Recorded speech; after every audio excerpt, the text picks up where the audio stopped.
YouTube, you may have gotten a bit of the conversation I was having a bit beforehand with Twitch, but basically, I made a secret TikTok account, and it's reached the far right, and they have been talking about how I'm just a weirdo because I hate late stage capitalism and socialism. So welcome in, everybody. It is a fun time to be alive right now. Hopefully you like the audio. Do you want to listen to me listen to myself? Oh, you don't have an option. Let me see. Stage capitalism and socialism. So welcome in, everybody. It is a fun time to be alive right now. Why do I sound like that? I feel like I sound better when it's farther away. Yeah, I think it's better when it's farther away. So I'm just gonna push that back a bit. Hopefully the microphone situation works a bit better that way. It was a bit too close, wasn't it? Good thing I checked. It was like all up in my mouth area. But we're gonna get started in a second, guys. Microphone situation works a bit better that way. It was a bit too close, wasn't it? Good thing I checked. It was like all up in my... Okay, so I think it's quite better than it was beforehand. So we're gonna get started. Hello, I'm Ellie Rose, and I talk about sustainable fashion, I talk about environmentalism, and I do talk about social justice as well. I also focus a lot on pop culture as well, so you'll see the intersection of pop culture, social justice, sustainable fashion, and environmentalism, and the stuff that I do. So welcome in. This is what I work out of. I have a horrible brain, to be totally honest with you. I forget everything, so to not get into a lot of tangents, to like not backtrack and like lose myself within my tangents, I have this. And this is not a presentation, it's just a resource for me mostly, and then if you want to use it, then you can go ahead and look at it. It has all the news that I'm going to be talking about today. So I usually start off with sustainable fashion, then I talk about like an eco-environmental stuff, and then I finish off with social justice-y and like pop culture stuff.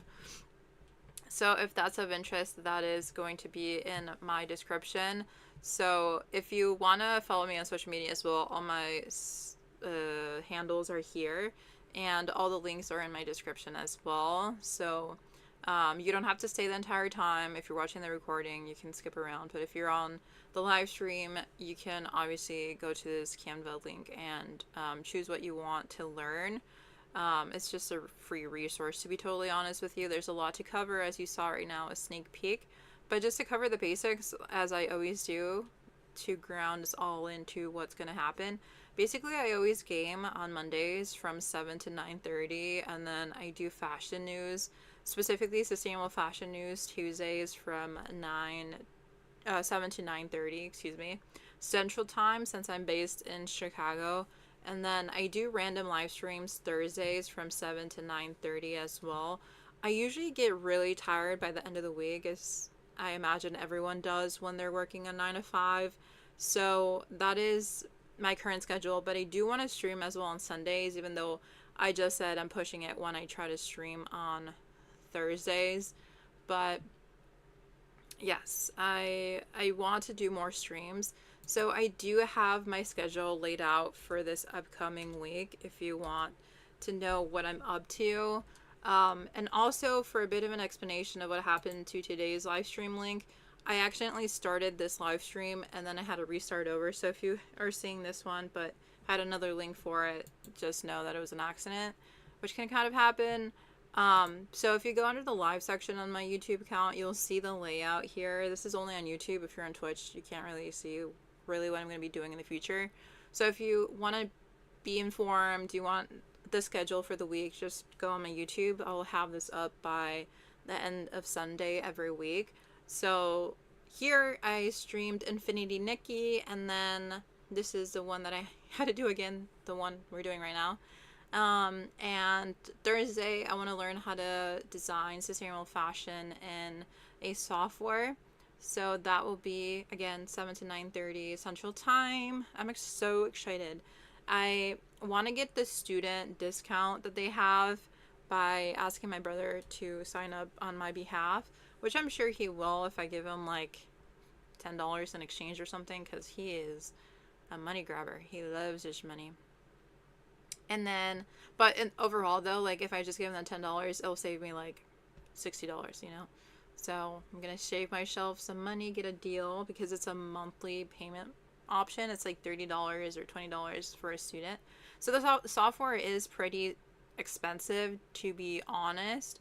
But I want to design sustainable fashion underwear. I want to have a brand in sustainable underwear. I think it's one of the few things that any sustainable girly is buying new.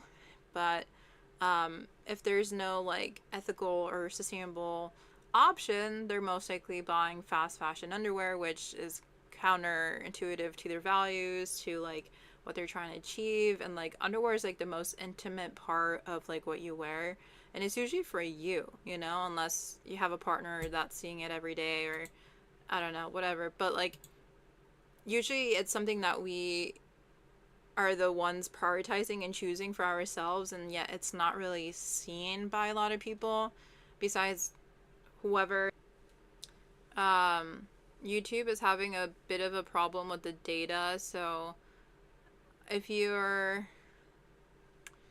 so if you're on Twitch, you maybe saw a little jump in the stream, but that's fine. It's just the internet. I do have to call AT&T to fix my internet because I have a full blown like AT&T plan just for streaming, just for this PC system that I have. And like consistently every time that I stream it doesn't work, and I don't really go on my PC for anything else, to be totally honest with you. So I only use this PC like 10 hours a week, and then the rest of the time I'm on my phone. So if I have an exclusive plan, like it doesn't like get used up by anything else, you know?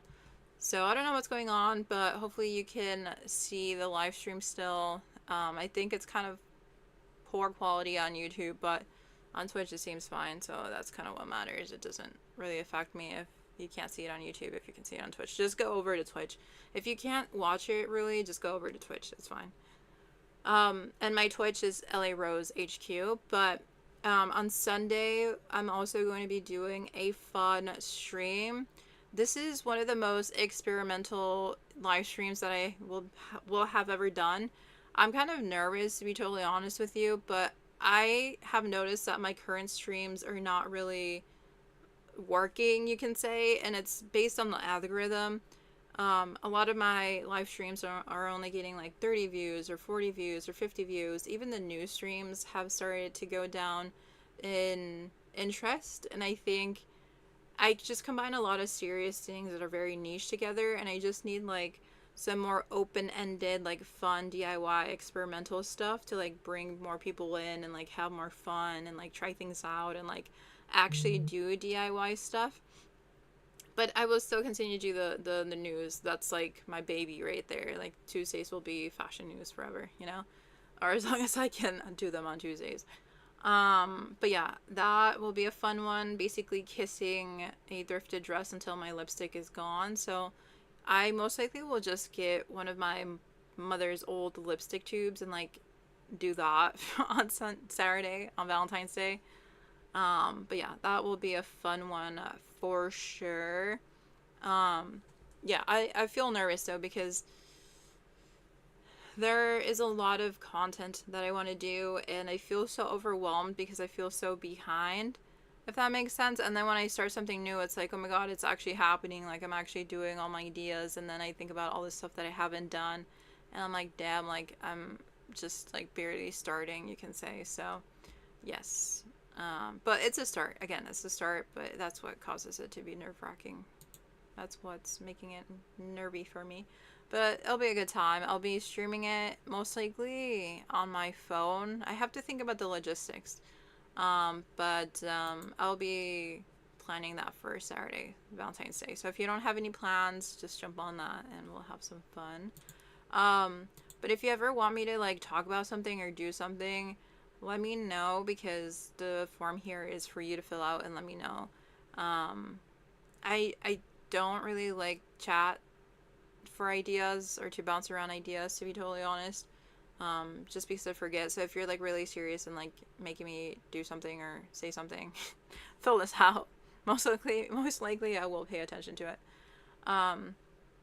And then a bit about me, personal updates, not the phone still being there. I want to get this phone so bad. So I just started a new job. I work 9 to 5, or technically 9 to 4 because they don't really need me right now. So I'm leaving early and I get an hour. No, 30 minutes, sorry. I wish it was an hour break. I get 30 minutes of a break. So I only work 6.5 hours. So it's roughly like 30 hours a week. But then I have another job, so that equals out to like 34 hours a week.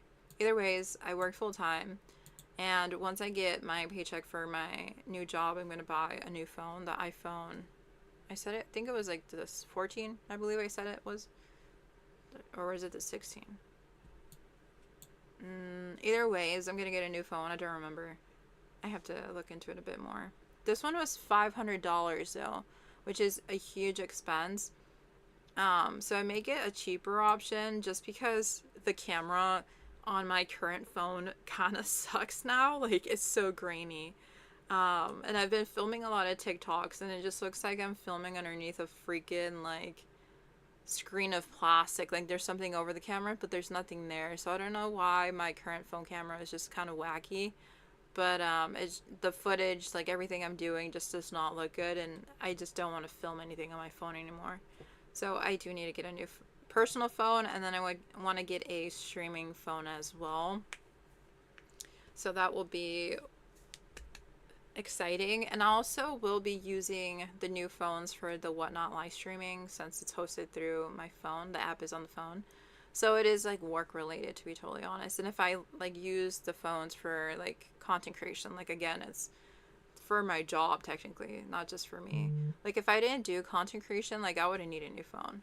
But to get into personal updates, I do want to say that right now we're getting flooded with a lot of like Valentine's Day as content, and it's kind of like discouraging for me because I had a bad experience like 2 years ago with someone, and then ever since then I've been like just kind of like vibing on my own. But unrequited love is just kind of a traumatic experience if the person leads you on. And I'm being very vague with what I'm saying, but yeah, I had an interest in someone and then I liked them for a lot of what I liked them for a long time, and they knew I liked them and they kind of led me on, and then they eventually decided to reject me when they could have like not have led me on for so long, but they liked my attention but they didn't want to like me. It was kind of weird. It was kind of weird. And that was kind of damaging because I was always there for them. I always did everything for them. Like anything they needed, I was always just like so down to like help and like support, and yeah, they never really cared back. So that was really disappointing. And I feel like I'm in an era where it's like I want the person that is interested in me to like try really hard, so I don't have to second guess anything, because when I like this person that I really liked 2 years ago, I had to constantly like prove myself and like call them and like organize stuff with them, and constantly ask how they're doing and like initiate the conversations. Like I was all for it because I don't like standard gender roles, but after a certain point, like it was just like me doing all the emotional labor. It was me doing all like the trying, and he had in his mind the idea that he had options. Like I feel like he was like a frat boy in his head. I don't know like what was going on with him, but he was an Ivy League wannabe. Like he just thought he was so smart and like so like on top of it with everything he was doing. And it's just when you lead someone on, it's just it's proving who you are. Like I don't really care what people say, I care about your actions. So like if you lie to me, I'm not really paying attention to that. I'm like paying attention to your actions. Like I know lying can be in a sense like an action, but like let's say it's a white lie, I don't really care about that as long as you like show up for me, as long as you like actually demonstrate that you care for me. It sounds kind of toxic, but I just simply need someone to like care enough to like show up for like my needs and like my stuff. And I'm not excusing lies or anything else like that. It's just like you just need to care.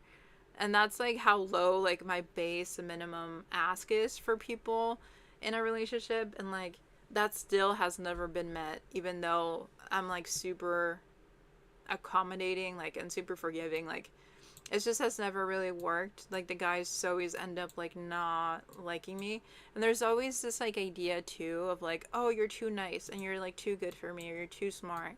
That's like, bro, like what the just reject me because you don't like me. Like don't stop saying I'm too good for you, because at that point you're making me feel bad, because I'm like, damn, should I have been dumber? Should I have been like like more superficial or like less deep? Like, you know what I mean? Like I just, it gets in your head when they like say things about you of why they rejected you, but like they should have been like, no, I was too stupid to recognize how smart you were. You know what I mean? Like they should like talk about their flaws, not about how great I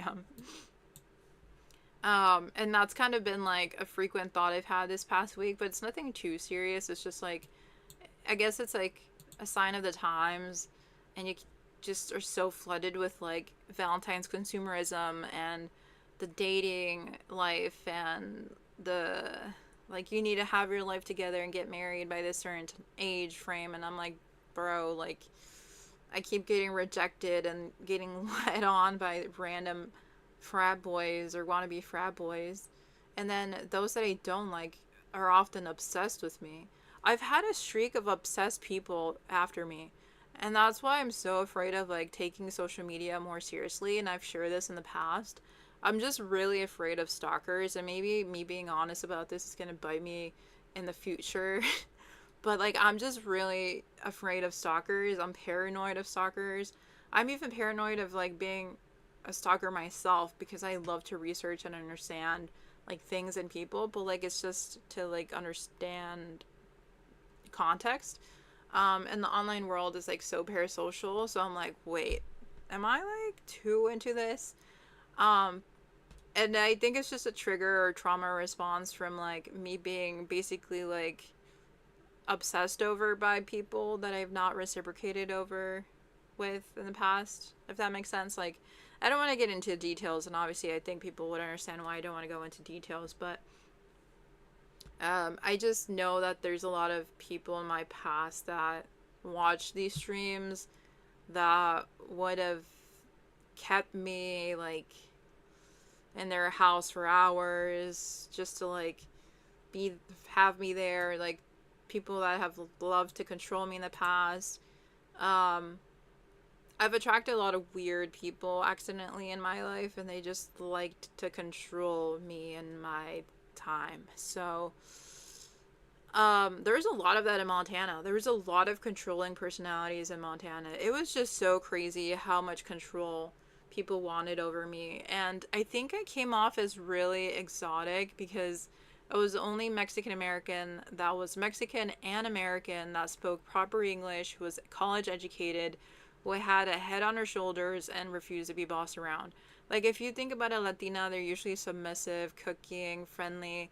Like, I can be pretty friendly, but most of it's just, like, me trying to be, like, a peacekeeper. Like, I just want to keep the peace.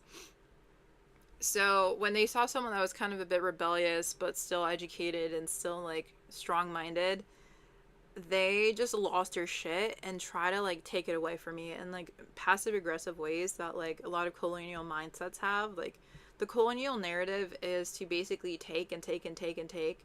And if you're a Latina who is supposed to be oppressed and submissive and docile, and they see the exact opposite, it kind of like something sets off in their like colonial mind of like trying to dominate. So the control just came from like friends though too, which was so odd. Like they had this sense of entitlement to control me because I was their friend. And it was just so absurd to think about, to like consider, because they were supposed to be like my friends. So I'm just kind of like thinking about that stuff, and it's been 2 years since I moved away from Montana, and I still think about those dynamics, and I still have a lot of like trust issues from that era. And hopefully, like, during my summer in Chicago and Illinois now, this upcoming summer, I can, like, I guess make new friends. Like, I feel like I'm finally ready to have new friends, to, like, try new things out, to like, take romantic interest a bit more seriously. Like, there's nothing on the docket right now. There's I'm not concerned about dating right now. I do have, like, goals for a partner. Like, I have that stuff in a manifestation slide. Like, I know what I'm looking for. It's just, like, right now it's not, like, the time, especially because I don't like my how I look right now, which is, I know it sounds kind of like bad. It's like it's bad. It's sad. It's like, oh, I don't want to date because I'm, like, not what I want to look like. But it's true. Like, I don't really have a lot of, like, bodily self-confidence, and I feel like all this or whatever. Is my OBS glitching? Sorry, guys. I do need to check out my internet. I do need to figure out why my internet's not working, what's going on. It's not leaving. I thought it was just, like, January that this was gonna happen, and then it just keeps happening. My Twitch is entirely glitched out. Well, that's fun. Okay. I'm so sorry, guys. Wait, give me a second.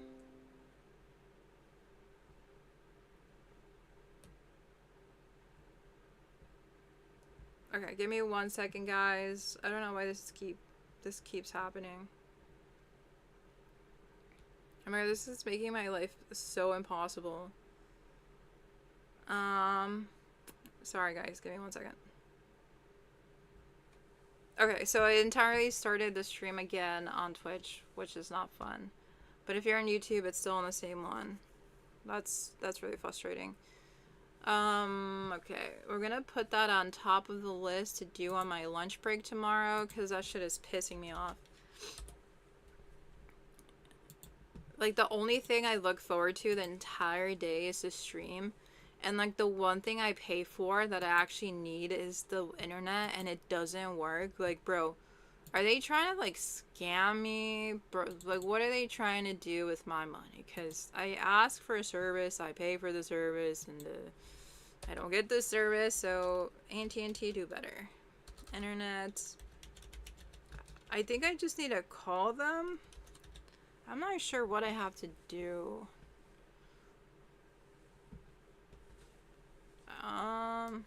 Yeah, I'll look into it tomorrow. It's fine. It's just the internet's not, like, grabbing today.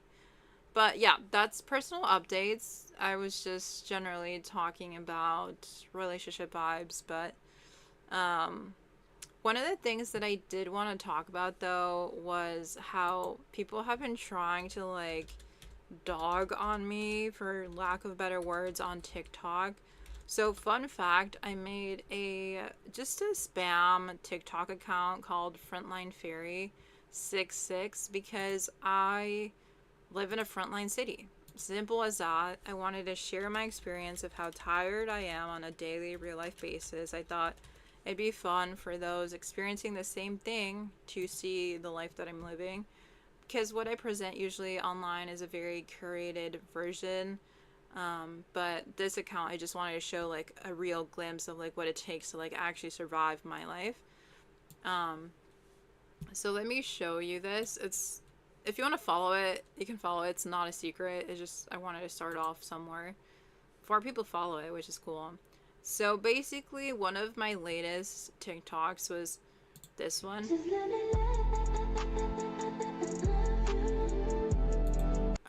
My freaking huge ass head is covering it. So it says, when is Late Stage going to be canceled? That was what I basically put over my freaking huge ass face on this TikTok. I don't want to look at my face while I'm talking about myself.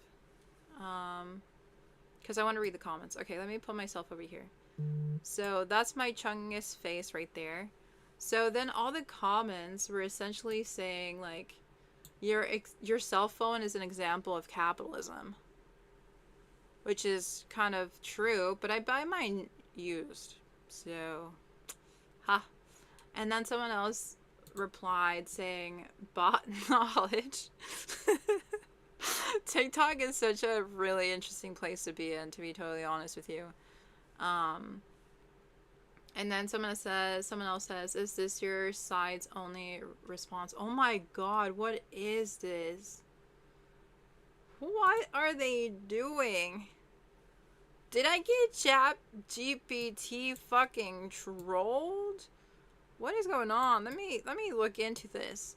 Let me investigate. Someone says, okay, your cell phone is an example of capitalism. I agree. Someone else says bot knowledge. Okay.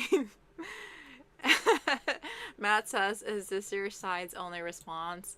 And then some random person, C Dark Man, says, no, this is bot knowledge. Beyond consumer electronics, capitalism's influence is seen in the invisible infrastructure and systems that define modern life. Its core mechanisms, oh my god, the dashes. The core mechanisms, competition, the profit, and decentralized planning have historically driven investments in basic human needs. Oh my god, brother, what the fuck? What the freaks is this? No, I don't like this. Oh my goodness. Why? Okay, am I back? Sorry. Okay, the internet. See, we need capitalism in my house because they're trolling me right now with the internet access. And then it says it reduces poverty, it helps with health care. That's just kind of crazy. What else does it say? Helps with higher life expectancy. Food security, it helps with, oh my goodness. What else does it say? Helps with competition with farm equipment. That was a hella ChatGPT response. And Parker was like, yeah, nice ChatGPT, little bro. Oh my god. So another person was like, it's not a thing to expect that late stage capitalism is going to be canceled. And then someone else says, I'd love to hear your example for a better alternative, which I mean is true. But again, I don't think they've ever heard of socialism. Which Soggy Buns had to remind them of. And then there was 29 more responses arguing about socialism. Do you even know what socialism is? Asks AVAHH7777. And then Soggy Buns says, do you? Bro, this is like a Temu drama on debating socialism versus late stage capitalism on TikTok. It is the most brain rot, anti-intellectual takes I've ever seen on such a serious topic, but that's what TikTok gives you. And they're just arguing. They're going back and forth. Oh my gosh. Like, there's 20 more responses all underneath this TikTok. It's kind of funny. It's so funny. Oh my goodness, like, it's just crazy how funny this shit is. Oh my god. When the alternative isn't communism. Oh, look, there's just so many comments. It's actually mind-boggling. And then someone else says, capitalism gave you the opportunity to post on TikTok. Well, that was a different topic. I'm saying, will late stage capitalism be canceled? It's a yes or no question, buddy. Do you know what words mean? Oh my god, what the hell? BJS, that was so mean. That was so mean. I do know words. I do. Yoshishabo. I do know. Oh my god. I got basically roasted, you can say, on this fucking TikTok.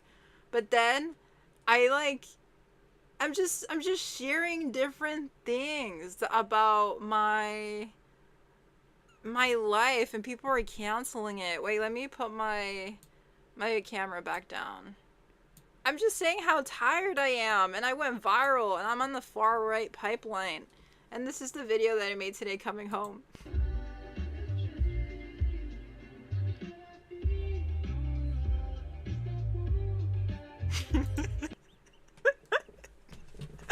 And then, wait.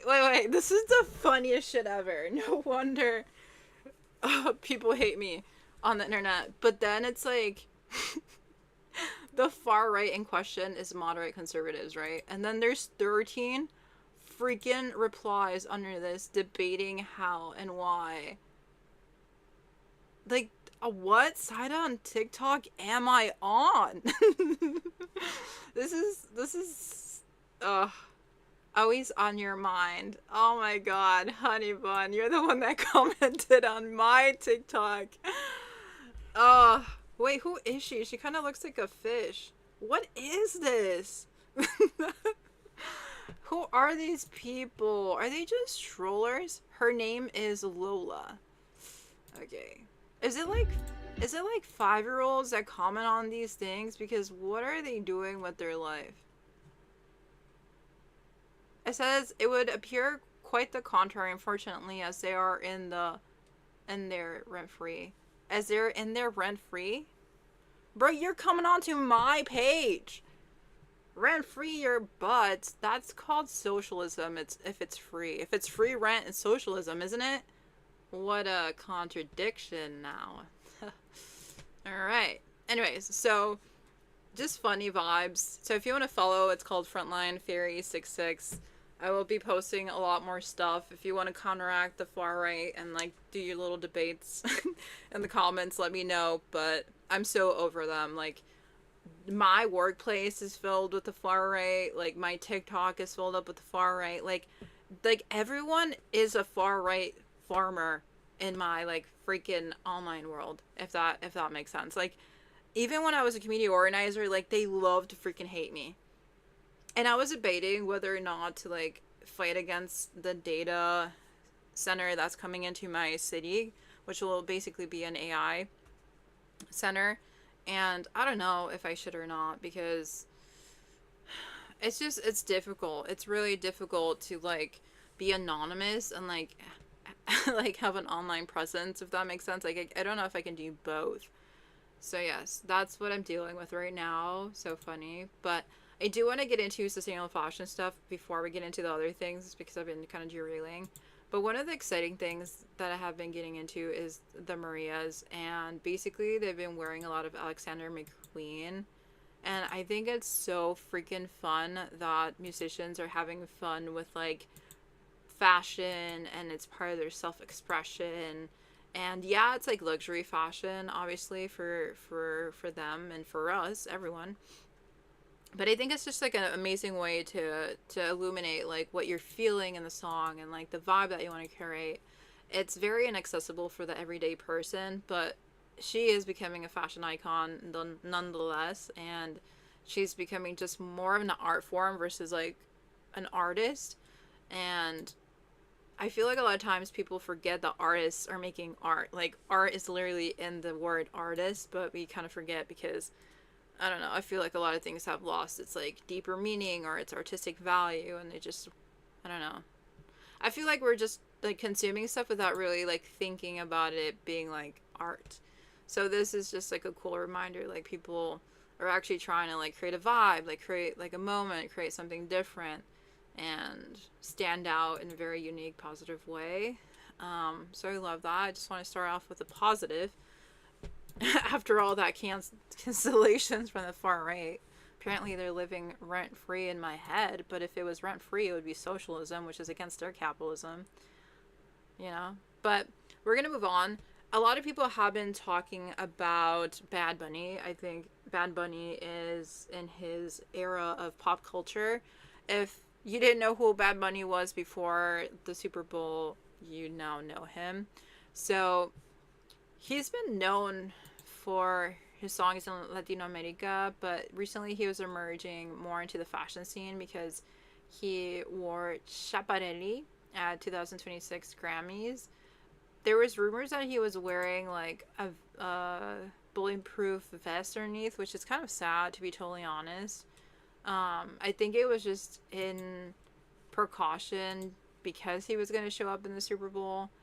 But yeah, last night, this was a recap, by the way. Last night, Bad Bunny was the most nominated artist of the Grammys with 6 different nods, including Best Album of the Year. He has won many of the awards that he was nominated for. And then the thing is, though, I do want to talk about the look. Like, the look is so interesting because it's so different. I'll reduce my head down a bit so that you can see. It's really it. Sorry about the OBS systems. There's slight glitches today, but we'll get it fixed eventually. Don't worry about it. On Twitch though, it's a bit more of a mayhem. I wouldn't recommend watching on Twitch. Should I just end it on Twitch? Because I think the OBS will continue to go in and out. I think I'm gonna end it on Twitch and I'll just stay on YouTube because it's not working whatsoever on Twitch because the OBS cancels the Twitch stream, which is unfortunate. So every time there's an internet glitch, it affects the OBS and then it affects the stream, and so that's why it's so important. Okay. Sorry guys, I'm regrouping.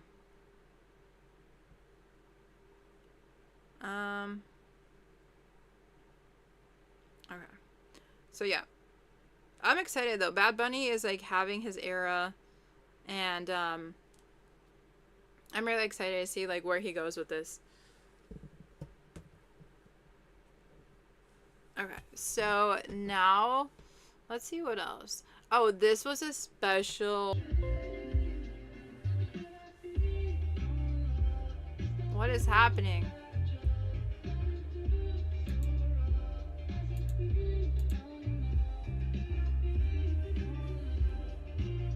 Wait, where's the music coming from? Guys, where is this music coming from? Oh wait, it's the TikTok. Okay. It's the TikTok, guys. Where is this TikTok? Oh my goodness, everything is happening today.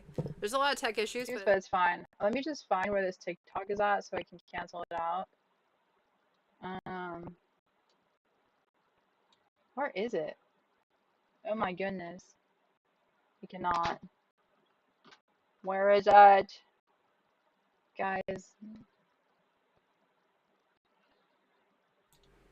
okay. Sorry. Wrong button. Oh my god, it's chaos! Where is this TikTok that I have lost and it's playing and playing in my ear? Let's see. Okay. Let's regroup. Okay, I found it. Let me exit out. Alright. But, yeah, it's super exciting what Bad Bunny is doing. I think he will be really constructive in, like, what a lot of Latino male artists do in the future. There is a lot of, like, toxic masculinity in the Latino world. And I feel like the more representation we have of, like, artistry and, like, breaking norms in a lot of different spaces will, like, cause men to, like, open their brains up a bit more and explore different things that they otherwise wouldn't have explored, you know? So, yes. Now that we got rid of the TikTok, I do want to, like, get into the article again. So, let me regroup. Let's regroup, guys. It's okay. That's alright. It's alright.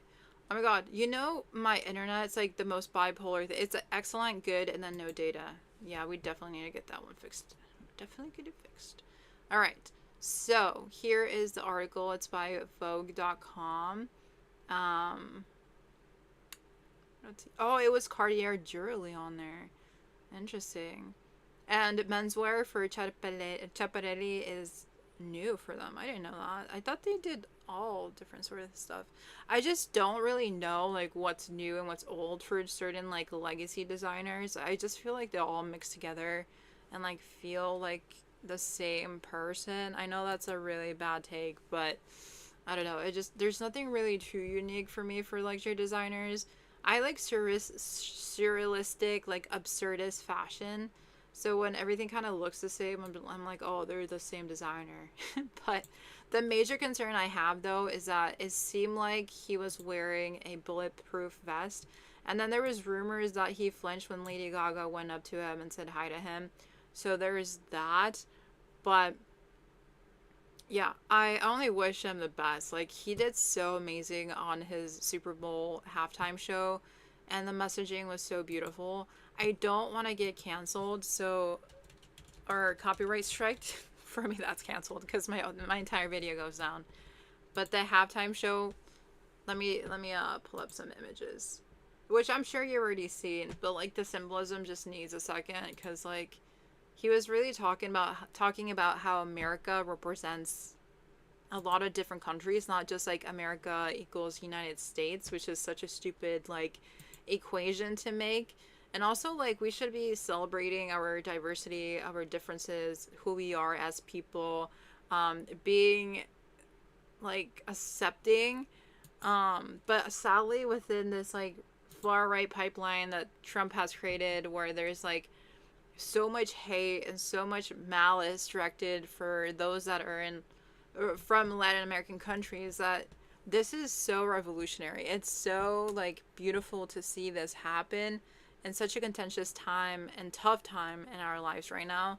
So there was some conversations about like styling of this suit in his halftime show, like how maybe not both buttons should have been buttoned up. But again, like, if there was rumors that he had a bulletproof vest in the Grammys, and now he looks like super boxy in his halftime show, I'm sure this was not a quote-unquote styling mistake, but more so a practical approach to like hiding maybe even more protection for himself. Like, maybe there was a lot more like on his body covering him than a typical like gun vest, because it's really boxy. So he could cover a lot. And like, look at his arms. It's like super big. Like, this looks so big in proportion to this.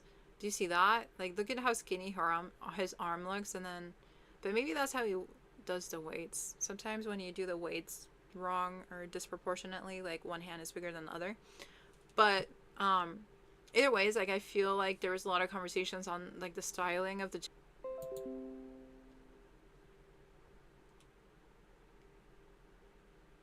but he was a bit more exposed in some other moments.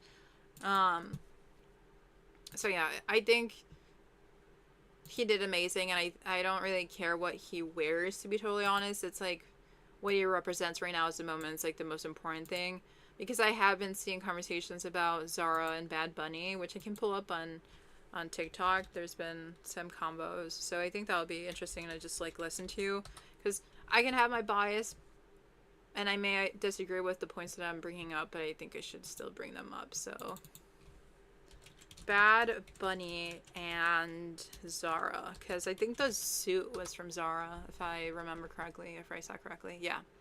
Yo creo que absolutamente todos pensamos que el conjunto que usó Bad Bunny en el medio tiempo del Super Bowl sería de Adidas por su magistral relación que han tenido, pero claramente su nombre es Benito Antonio Martínez Ocasio y nunca deja de sorprender, y decide subir al escenario más importante del mundo con una marca que tú y yo podríamos estar pisando ahorita mismo, Zara, del grupo Inditex. Más allá de sus tenis, que será el segundo colorway de su silueta, lo demás era Zara, y todo cuidadosamente curado por sus dos estilistas. Zara entra en una conversación global donde nunca había estado de esta forma. Se lee como un posicionamiento cultural que no ocurre de marca hacia artista, sino de artista hacia marca. La marca Zara representa un consumo real, cotidiano, masivo. Para alguien que ya pasó por Louis Vuitton, por Gucci, que fue el primer hombre al que Schiaparelli le hace una pieza medida, llega un punto donde la aspiración deja de existir. Y como dato extra, recordemos que el color Pantón del año fue blanco, lo cual lo hace alucinante, mezclando una marca accesible para absolutamente todos y al mismo tiempo una tendencia. Estas prendas no las encuentras en stock, no las puedes comprar aún, pero lo que sí te puedo garantizar es que Bad Bunny y Zara no harían algo así por casualidad. Lo más seguro es que se esté cocinando algo muy grande. Por cierto, soy Pax. Okay, so that's in Spanish. Is basically explaining how he thought the assumption would be, or like the strategy would be, for Bad Bunny to wear Adidas, since he's had past affiliations and collaborations with them. So, and the Pantone color of the year has been white. So that was kind of the point of that in Spanish, to summarize quickly. And that was custom Zara. Now the thing is, like, custom fast fashion seems paradoxical. Oh my god, literally, oh my god, I literally just said this. Look, custom Zara tends to sound like a oxymoron, which it is. Like, you don't really customize fast fashion. We don't really think, oh, I'm gonna take my fast fashion suit to a tailor, or I'm gonna make it especially, like, made for my body. Someone else says, Angela says, I'm concerned for him because he had to wear a bulletproof vest, but his head wasn't covered at all. Yeah, that's a good point. Like, his head looks so small in proportion to his body, and then his, like his bottom section, like his pants, his legs, are not that covered. So I wonder why they were so concerned with, like, this area, because this can be a target, you know? Like, not to be pessimist, but, like, that was a target right there. He didn't wear one. Someone else says, well, I wish that was really life, just simple and straightforward, and yep, didn't have one. And then Angela goes on to say, then why does it look so bulky? Just the design, question mark. And then Maria says, do you know how footballers are dressed? His performance was at a football game. Maria is a bit of a Karen, not gonna lie with you. Not gonna lie to you, Maria is not that charismatic. Angelina says, I would be concerned even more if he wasn't wearing a bulletproof vest, especially after his Grammy speech. And then someone else says, and that's how people make rumors. They can't comprehend that it can be simply the design. And then someone else says, Bad Bunny said himself that he wore a bulletproof vest. Where? Source? Never mind, I found the video again, and it was an AI video. Oh my god. AI is ruining our freaking life. Someone else says it's a football uniform style. So I guess from the consensus of these comments is we don't know what the hell is going on with this outfit. Bulletproof vest doesn't make us bulky. Just a outfit inspired by American football players, says someone else.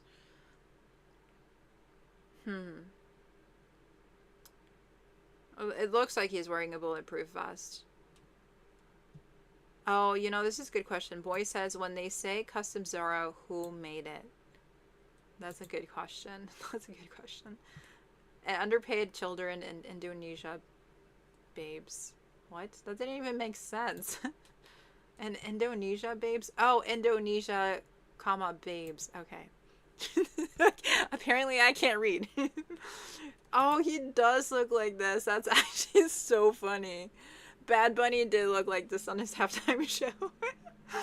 And it was custom Zara by underpaid children in Indonesia babes. It's so funny. But was he wearing a bulletproof vest? That's the question. That's the question. Oh, you know what?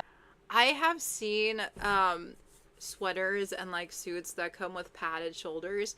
So if this is padded shoulders, that's like mega football padded shoulders. This is like a whole different level of padded shoulders. But yeah, that is something to think about. But I don't really think that there's such a thing as like custom fast fashion. But they did it for him. Like, I'm not sure if Zara was like, hey, like, we'll work with you, we'll bring our own tailor, or if he contracted that to happen and he just bought the suit. But I'm sure that Zara paid millions for him to like wear their brand, especially in such a huge freaking event.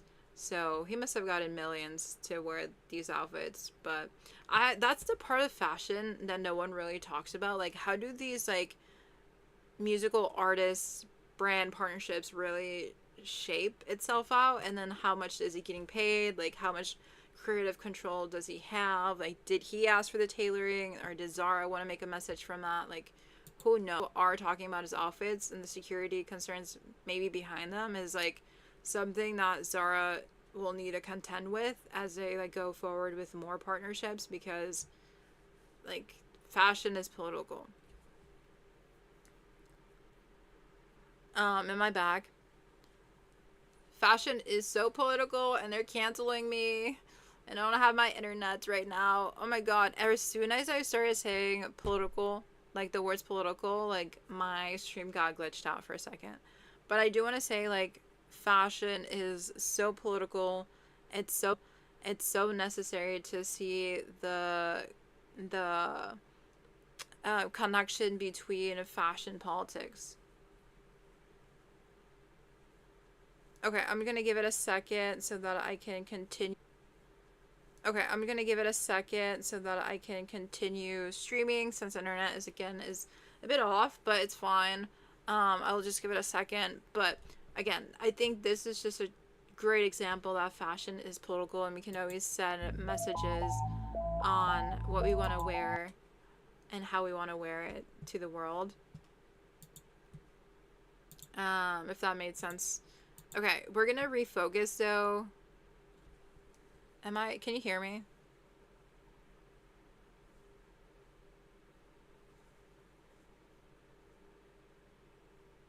Can you hear me? Should I end the stream because you can't hear me?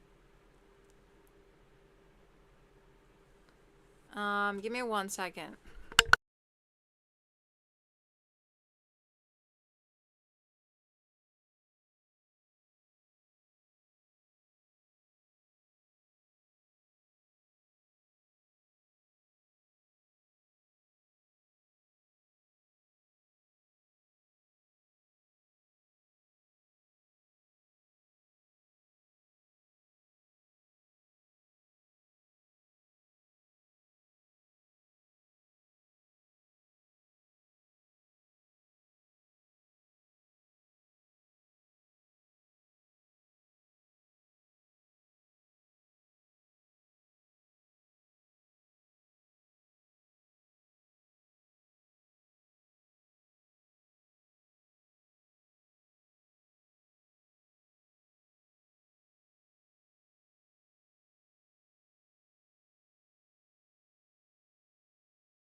Oh my god. Okay, so it's fine, it's fine. The thing that I do want to cover with the fashion news too is this. So Shein has dropped its new claim of it being at net zero, and they've made these claims in Germany of all places. So this article was by Sourcing Journal, and oh my god. Okay, so it's fine, it's fine. What? Who clicked that open? Okay. So there, it says that a group, blah, let me restart over. So why Shein updated its net zero claim in Germany. So a watchdog group has told Shein to what is this word? Substanate its net zero claims on its German website or remove it altogether. A watchdog group has told Shein to substantiate its net zero claim on its German website or remove it altogether, prompting the e-tail giant to elaborate on its decarbonization goals. Who is this watchdog group? Because I need to join them. I need to join them ASAP. And so a Shein spokesperson went on to say that we have engaged constructively with DUH over recent months, providing additional clarity on our sustainability roadmap, targets, and underlying data. And after following engagement, we proactively published further information on our corporate website to provide our stakeholders with additional transparency around our plans and progress. And then they have now been looking at the complaint even more, and going forward and seeing how they're actually like achieving the net zero mission by 2050 claim. But I feel like Shein is like always saying stuff. So like even if there's like a watchdog, I do think that they're gonna try to like BS their way out of this, to be totally honest with you.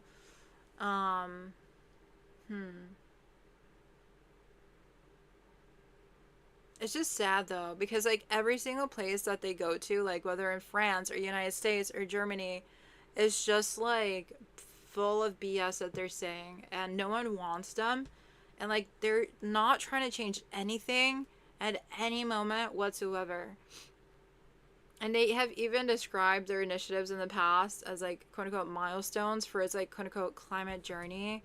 But like that's just PR talk, you know? Like they just say whatever, they're just doing whatever, and like where's the reality of what they're actually doing? They're like literally creating textile waste.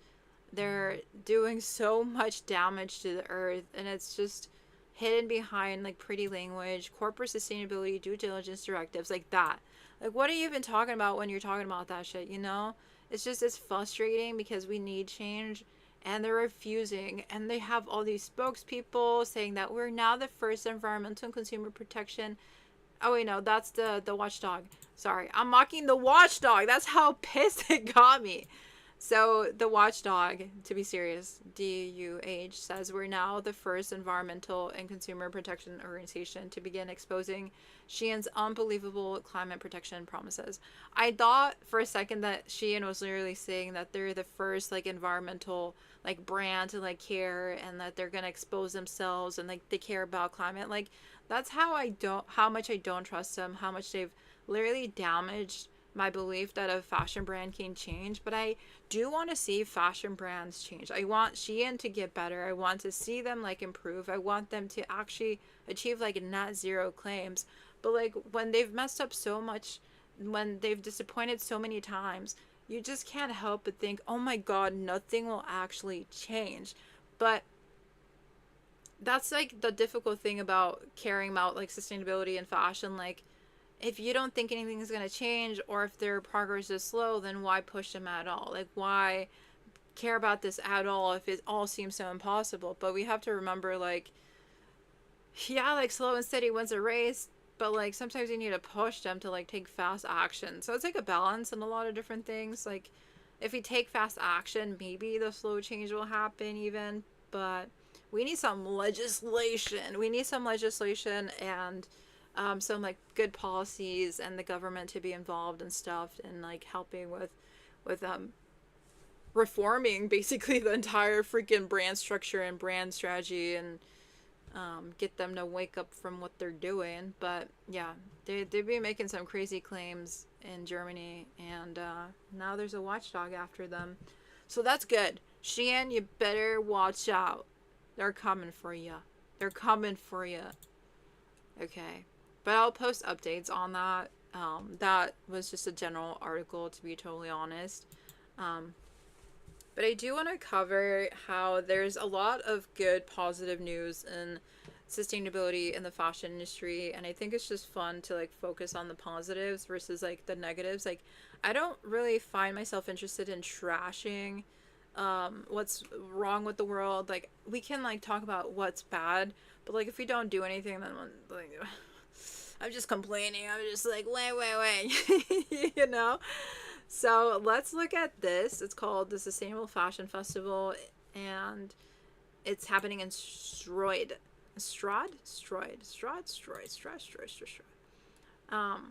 But yeah, the Sust Festival will be happening at a Brimscombe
Was my audio not working? Oh my god.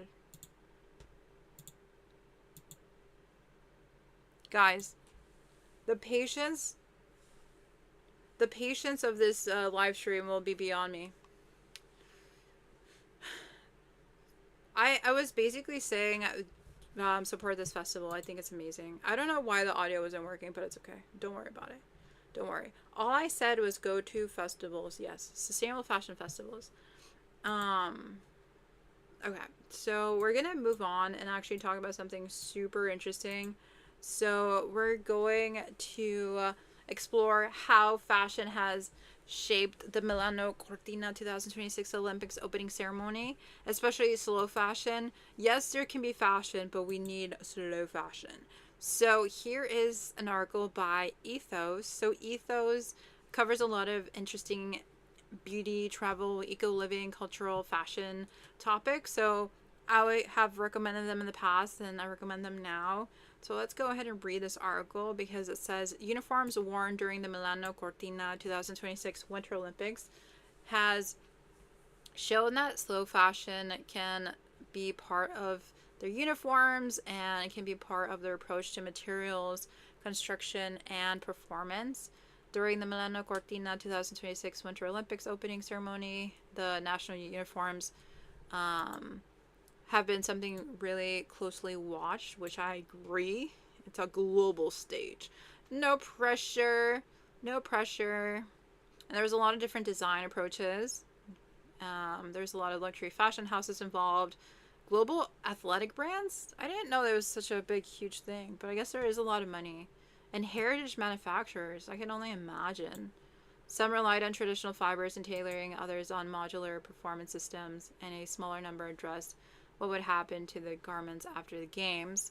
But the main thing was that it was slow fashion and craftsmanship, which I love. But maybe this article is biased. Like, is that really happening? But for the Team USA, they partnered with Ralph Lauren to make the Olympic uniforms to create the dream, as they were describing. So basically, they wore Ralph Lauren. This is the Ralph Lauren looks, and it's a long-standing partnership. They've done this in the past, and it featured like that gradient look.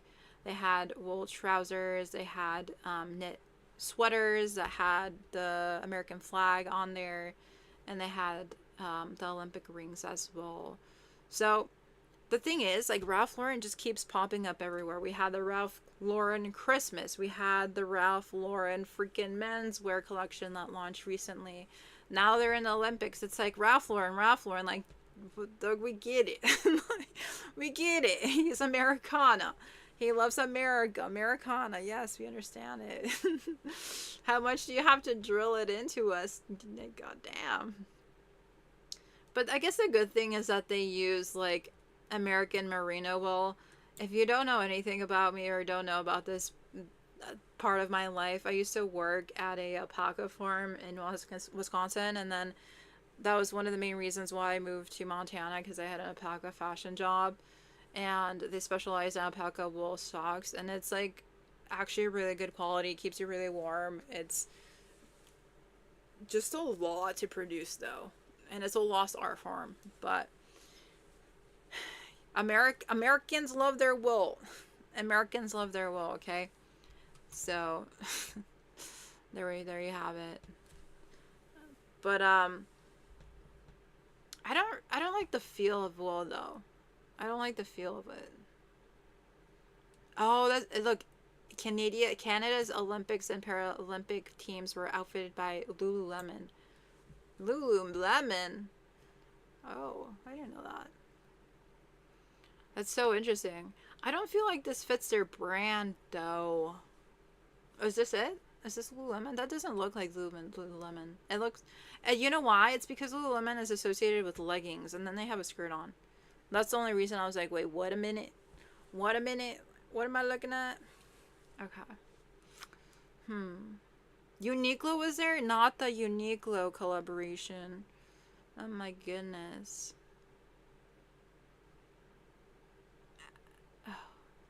I just want to know if, like, they actually pay their garment workers. Oh my goodness. So, I feel like fashion is...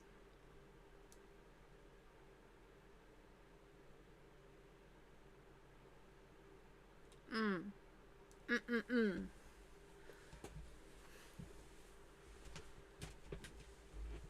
I back? Am I back? Wait, should I restart it? Here, let me restart the stream. Give me 1 second.